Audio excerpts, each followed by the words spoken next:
میرا دل بدل دے، میرا دل بدل دے، میرا دل بدل دے۔ ایک صاحب نے یہ سوال کیا ہے، کیا مرد کے لیے بھی ولی سے اجازت لینا ضروری ہے جبکہ اس کے والدین وفات پا چکے ہیں؟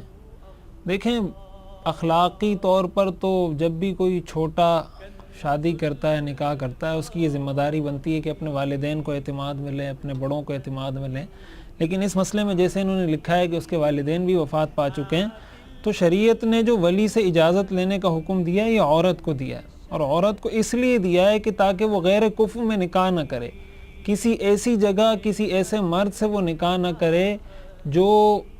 پیشے کے لحاظ سے یا کسی جن چیزوں کا شریعت نے اعتبار کیا ہے، اسلام کا، اسی طرح اور جن چیزوں کا شریعت نے اعتبار کیا ہے، ان چیزوں میں وہ عورت سے کم نہ ہو۔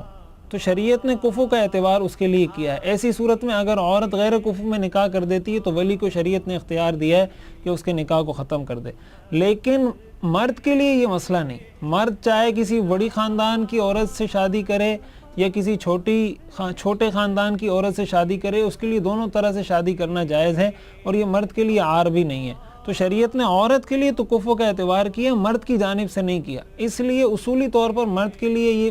ضروری نہیں ہے کہ اپنے اولیاء سے، اپنے ولی سے اجازت لے، اور اس صورت میں جب اس کے والدین بھی وفات پا چکے ہیں تو اس کے لیے ضروری نہیں۔ البتہ ظاہر ہے وہ ایک معاشرے میں رہ رہا ہے، اس کا ایک خاندان ہوگا، اس کے کچھ بڑے ہوں گے، ان کو اعتماد میں لے لینا چاہیے تاکہ ان کی سرپرستی حاصل ہو، تاکہ اچھے طریقے سے سارے معاملات اپنے انجام تک پہنچ سکیں۔ میرا دل بدل دے،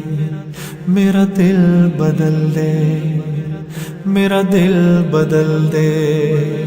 میرا دل بدل دے۔